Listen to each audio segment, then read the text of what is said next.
Travel consideration provided by Poshmark is the perfect side hustle. It got me through school, a new job, and getting into my first apartment. There's so much I can sell. Bags, accessories, home decor, and it's so easy to sell on Poshmark. You can do it in a minute. I love it. Lumify? It's kind of amazing. Wow. Lumify eye drops dramatically reduce redness. In 1 minute. And look at the difference. My eyes look brighter and whiter. For up to 8 hours. Lumify really works. See for yourself. Lumify. E.T., I'll see y'all at the CMA Awards. Now tomorrow on E.T., we're with country music's finest in Nashville. Yeah, plus when Hollywood comes to Hawaii, they go to Kualoa Ranch, and we're going to take you on a tour. All right, Zach is back.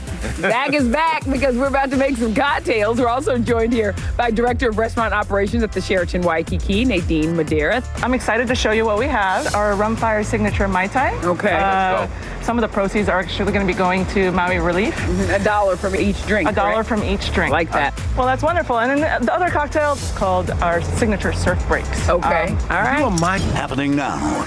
A domestic violence navigation line that helps officers assess danger levels for domestic violence victims. I'm bringing you here to the center where that assessment happens.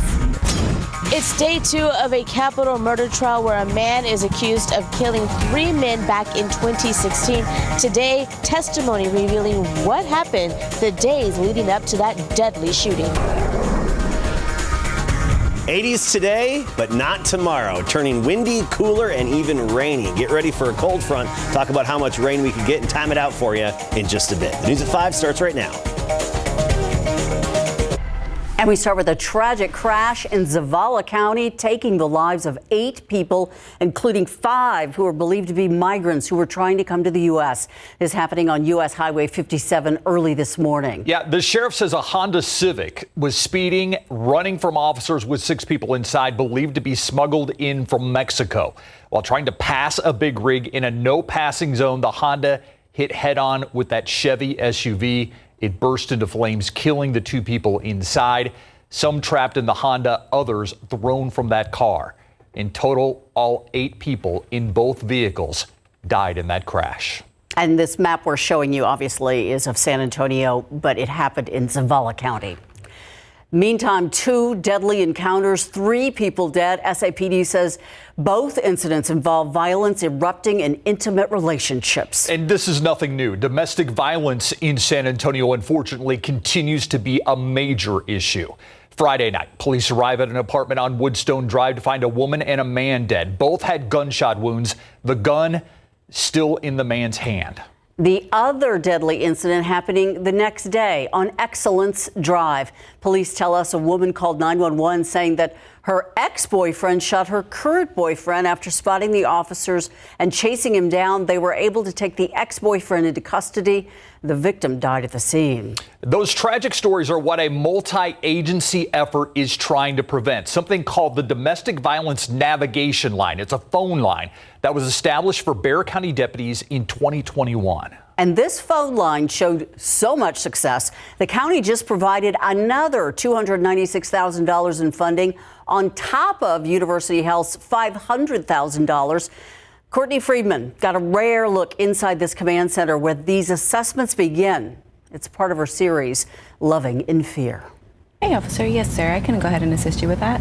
It starts with a call from a Bexar County Sheriff's deputy at a domestic violence scene. Once everything is calmed down, then they will go ahead and make the call to MedCom. We went behind the scenes of the Southwest Texas Regional Advisory Council's command center, where the MedCom professionals talk directly with victims. Yes, if you could just hand over the phone. Bexar County Sheriff's Office Chief Nancy Sanford explains the 11 specific questions deliver a score. Anything over a 7 is deemed high risk. Once they finish their assessment, they give that information to the deputy, which then offers victims resources. Those resources start with Metro Health. A 7 or higher means that we are reaching out to that person inside of an hour, and we will repeatedly try to reach them. They are at risk not only for experiencing domestic violence, but for death. Violence Prevention Manager Erica Heller-Stevenson says they get an average of 120 calls a month and 25% are high risk. So the first priorities are always the basics, like a place to stay. Like food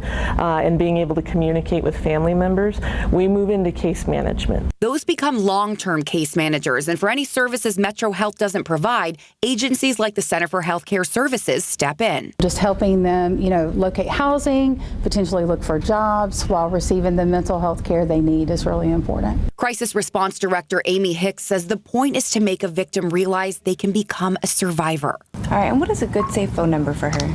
The victim knows somebody cares. Somebody's looking out for them. We're going to keep them alive. Courtney Friedman, KSAT 12 News. So important. If you or someone you know is in a dangerous relationship, we have a long list of resources for you. You are not alone. One of those is Family Violence Prevention Services, which runs a shelter. You can call 210-799-7233. For other contacts, go to ksat.com/domestic violence. And another disturbing story, a simple stop at the bank, an opportunity for victimization or worse. Cibolo police now looking for more suspects to arrest in what's called a jugging that ended up killing a man. Jugging, the act of targeting people who are leaving banks or an ATM to rob them. On the night beat last night, the latest arrest stemming from surveillance video captured in Cibolo in June. 33-year-old Rataski Clinique Goins arrested in Houston after allegedly following James Dottie from a bank to a business in shirts. That's when investigators say another suspect showed up, a man in a hoodie and a face mask. He blocked Dottie's vehicle, and they say that man hit Dottie from behind. Dottie fell over, hit the ground, fell into a coma, and never woke up again. Police in Cibolo are still looking for the man who hit him. He's accused of fatally shooting 3 men back in 2016, and why he did it still very much a question. Today in testimony, we heard more about what happened between the men and the defendant in this case, Jacob Brownson. Erica Hernandez takes us inside the courtroom for the prosecution as they paint a detailed picture of the events that ultimately led to the fatal shooting. Pedro Garcia had just turned 21. He and his roommates Anthony Rodriguez and Matthew Martinez celebrated by having a small party at their apartment on the north side. 3 days later, on September 27, 2016, the men were found shot to death inside their home. The man accused of pulling the trigger, Jacob Brownson, witnesses say was there at the party. Kristen Seifert was dating Anthony Rodriguez at the time. Her and her friend Kinsley Marlowe lived at the apartment with the men. They both talked about having met Jacob Brownson and his wife. All were at the party together. At some point, Brownson left to get food, but not before he had an argument with Rodriguez. Who was fighting? Anthony and Jacob. As a result of the fight, did Anthony end up with a head injury or a cut to the head? Yes. Was Anthony leaning onto the pavement in front of the apartment? Yes, he was bleeding pretty bad. The two women left the next morning and didn't return to the apartment. Also taking the stand today, a firearms expert who explained that of the more than a dozen casings he examined, they all came from the same gun. I carried out a microscopic comparison of all of the fired cartridge cases to one another, and I was able to determine that they'd all been fired in the same gun. During cross-examination, the defense acknowledged that the firearms expert could determine the type of gun, but not who shot it. You're not here to testify to this jury that Jacob Brownson committed capital murder, correct? That's correct. I don't know who fired these shots. Testimony resumes on Thursday morning. Erica Hernandez, KSAT 12 News. All right, the day started out foggy and overcast, but both finally gave way to the sun. But come tomorrow, another change in store when it comes to the weather. Here's a hint. You're going to need to reach for an umbrella and a coat.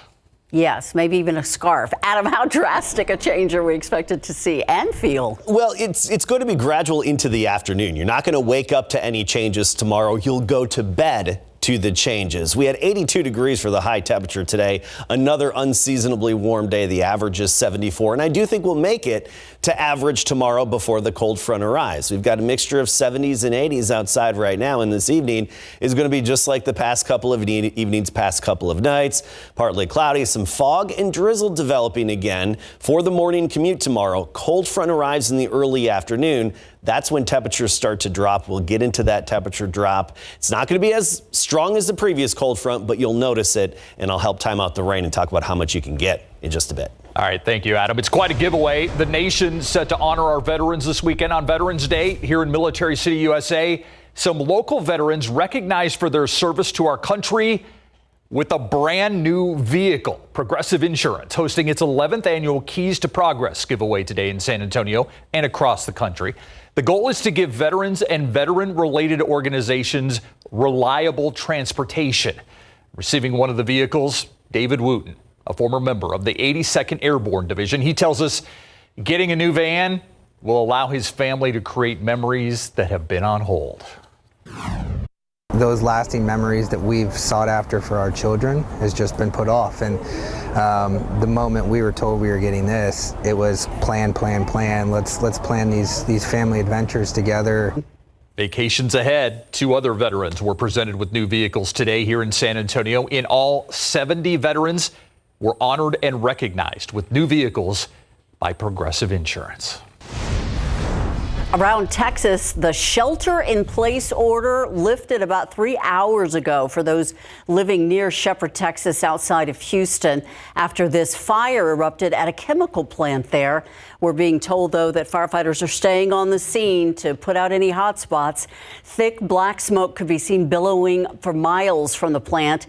It broke out this morning. 20 fire crews worked to put out these flames.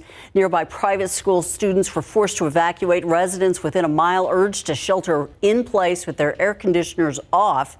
The company's website says the plant deals with recycling and distributing chemicals, including acids and solvents. Officials have not said what is burning, but they don't believe it's toxic. Voters across the country who cast ballots on Tuesday sending big messages. Democrats won key victories in several races and ballot measures. But as Yvonne Rodriguez reports, the road to the White House may still prove rocky for President Joe Biden. A victory for reproductive rights activists in Ohio. Winning was our only option, and we did it together.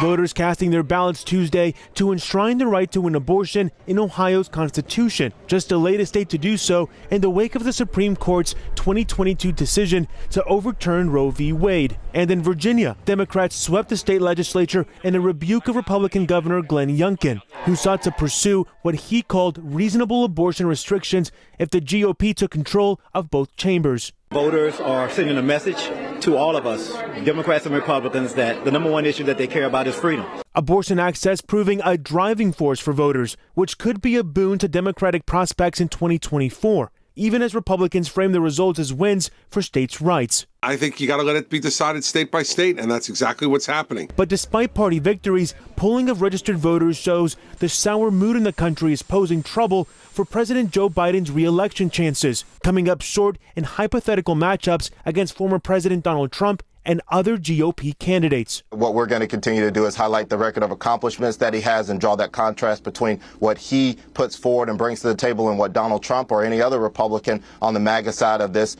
puts forward. Deep Red Kentucky's newly re-elected Democratic Governor Andy Beshear says the key to victory is focusing on the things that impact people's daily lives. They want someone that, again, is going to try every single day to make their life just a little bit better. I'm Ivan Rodriguez reporting. Check out traffic right now. I want to show you a trouble spot. This is I-35 at Loop 410, and you can see they're down to just 2 lanes, one of them an exit lane, I believe. There's some sort of an accident there. Looks like it involves an 18-wheeler. Again, this is 35 north at Loop 410, and you can see traffic trying to make their way around this accident. Still ahead, that Vegas hospitality you used to may still be there just in time for your holiday trip. Not quite a sure thing yet, but we have details of a tentative deal between the workers there and the casinos.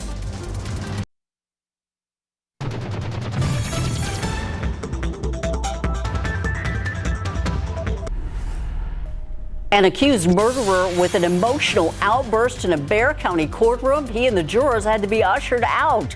Coming up, the evidence that made Vernon Dixon cry out in court. It would be the second rate hike in as many years. CPS Energy laying out its reasons today for raising your rates yet again.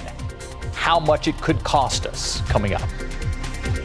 Americans, meanwhile, piling up record credit card balances, and many are falling behind on those payments. According to the latest report by the Federal Reserve Bank in New York, balances hit more than $1 trillion during the third quarter of the year, leaping by a record $154 billion from the year before. The year-over-year increase, the largest since the New York Fed started tracking that data since 1999. Household debt increased by 1.3% in the third quarter. The threat of a strike at more than half of the casinos on the Vegas Strip may have taken a detour. According to recent activity on social media, after 20 hours of negotiation, the Culinary Union and Caesars Entertainment have apparently reached a tentative deal. It covers 10,000 union members who work as cooks and bartenders, servers, and housekeepers at the 9 casinos that are owned by Caesars Entertainment. There are still others, though, that might face possible walkouts on Friday. Topping entertainment news tonight, right here on KSAT 12, the 57th Annual Awards, Country Music Awards, that is. Star Luke Bryan and NFL Hall of Fame quarterback Peyton Manning return to host the show. This year, you can expect some star-studded collaborations on the stage. There's also an all-star trio set to honor the late Jimmy Buffett with a medley of his greatest hits. The CMA Awards are tonight at 8, right before the night beat at 10. Let's look outside with live cam. There is some sun out there. It did make a showing. Yeah, it did once we got rid of the morning fog and some of that patchy drizzle as well. We squeezed in some sun, and we should have a decent sunset with some color in some parts of our area. But we need to talk about tomorrow.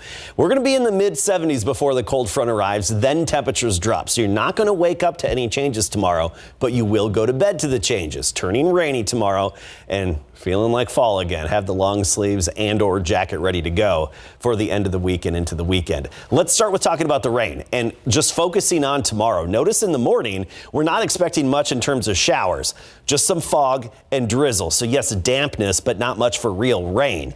Rain chances rise up to 40% by 9 a.m., then 60% by 2 p.m., and we get even up to 70% by tomorrow night into early Friday morning. Here's the setup. We still have some of this Pacific moisture and energy aloft coming in from the Pacific Ocean, moving over Mexico and into Texas. Nice little dip in the upper level flow coming our way, helping to stir things up even more. And then the cold front off to the north, and the cold front's going to be moving in, I think, around 3 p.m. tomorrow afternoon. So tomorrow morning, 6 a.m., just some fog and drizzle, that kind of dampness to start the day. The rain should be off to the west, closer to the Rio Grande and in parts of the hill country. Once we progress through the morning, 9-10 a.m., widely separated showers in and around Bexar County and surrounding communities. They'll be widely separated through the noon hour, then slowly becoming more widespread and more numerous into the afternoon. Notice 3 p.m., more coverage along on the radar screen. This is going to be a gradual rain event where the showers will be coming and going, mostly light, but at times could pick up a little bit. And in the neighborhoods where it does pick up a little bit, obviously you'll have some higher accumulations. It's not going to be raining everywhere at once throughout the day tomorrow, but these showers will be coming and going, and I think will be most numerous tomorrow night, and then even linger into the Friday morning commute. Notice 7 a.m. Friday. Areas of rain left over scattered in nature. Some of the luckiest neighborhoods could get around an inch of rain. And I know this says Bulverde 1.1, Port SA 1.3. This doesn't mean those locations will exactly get that much. This is just a good indicator of the potential of rainfall through noon on Friday. So we're not talking thunderstorm type of rain, that gives you a quick 3 inches in an hour. Nothing like that. This is lighter in nature. This isn't going to be overflowing any rain gauges, but a good inch over a day would be nice. The slower soaking kind of rain. Wind is going to pick up as well. Not much of a breeze in the morning, but come 3 o'clock, the wind starts to pick up to 25 miles per hour. And by tomorrow afternoon and evening, we've got wind gusts up to 30 miles per hour. So you'll notice that change tomorrow afternoon and evening. All right, temperatures, we're in the 80s right now. Can you find the front? Amarillo 66, Lubbock at 84, 82 Dallas, 64 in Oklahoma City, 40s to 60s behind this front, and those are some of the changes that'll be coming our way. So tomorrow at 1 o'clock, we're at 74 degrees, but then by 5 o'clock, we're down to 65. So we'll start the day, we'll be in the 70s through the noon hour, through lunchtime, and then we drop through the 60s, and by 9 o'clock tomorrow evening, we're in the upper 50s. So that temperature drop is coming for the second part of the day tomorrow. It's not going to be as drastic as the previous cold front around Halloween. And then notice Friday, we spend the whole day in the 50s. Saturday, we spend the day in the 50s for the most part, and rain chances pop up again Sunday and especially into Monday with another event that could bring us an inch or so in some spots. Nice rain. Thanks, Adam. All right, Larry. You got the Empire State Building, you got a Broadway show, or Victor Wembanyama. Who's the biggest attraction tonight? I'm going to say Victor Wembanyama for sure, right? That's a good one. Yeah, he's going to get to play in front of Knicks fans, and we all know how Knicks fans can be kind of crazy, right? Well, guess what? Wemby got to meet Tom Brady in New York, and Brady is having some fun with it. And C.J. Stroud, Texans rookie quarterback, picked up a weekly honor. Coming up. It is game day for the San Antonio Spurs, who take their show to the Big Apple tonight to face the New York Knicks. This will mark the first game for Victor Wembanyama at Madison Square Garden and his first encounter with Knicks fans. The Spurs held shoot-around at MSG this morning, not pictured, ahead of their only regular season game at the Garden. Wemby is ready to play at the famed arena. I've heard from so many people that this is the best basketball, gym in the world, and I'm just, I'm eager to find out. But I'm definitely expecting some good team and individual performances here. Yeah. And here's a photo of Wemby and Tom Brady that has people talking. The two met in New York City, and Brady jokingly photoshopped himself next to Wemby as the same height. Brady is 6'4", Wemby 7'4". Nice try, Tom. They reportedly met for dinner. This morning, Wemby was asked about meeting the 7-time Super Bowl champ. I really like the vibe from him. Very humble and interesting, but also interested in knowing people. And it really feels good to see people, successful but happy people. It looks like he's just happy with the life he's got and just makes other people around happy. Wemby and the Spurs will face the Knicks tonight at 6:30. Highlights on the Night Beat. Football coverage brought to you by Davis Law Firm. Houston Texans rookie quarterback C.J. Stroud has been named AFC Offensive Player of the Week. The honor comes after Stroud's record-setting performance in the team's 39-37 last-second victory against the Buccaneers. Sunday, Stroud completed 30 of 42 passes for 470 yards, 5 touchdowns, and no interceptions. Head coach DeMeco Ryans was asked what stood out to him most about Stroud's performance. The accuracy. That was the one thing that stood out with C.J. Just the ball, you see the passes that Tank caught, but just being able to just slow the film down and pause it and see the precision of where those throws were. It's unreal to see how precise he was, the accuracy, ball placement being exactly where it needed to be. It's very impressive. Speaking of impressive, it is a National Signing Day. Coming up at 6, we'll feature student athletes from Lytle, Brandeis, and Johnson. Look at all those trophies. I know. It's a successful program down there in Lytle. Absolutely. Yep. Thank you, Larry. You got it. We'll be right back. Cooler weather's coming soon. If you want a fun little recipe from our Sarah Spivey, Thai-inspired chicken soup, that's on KSAT.com. You'll find it there. Have the jackets ready to go. We're talking not tomorrow, but especially Friday, Saturday. We'll be spending all those days in the 50s. We're going to talk more about the rain and what this cold front does to our dew points coming up at 6. That's where the Spivey chicken soup comes in handy. Exactly. Yeah. I think I'm going to throw a gumbo recipe out there, too. Oh, competition. Yeah. Anchor competition, you and Sarah. All right. See you at 6.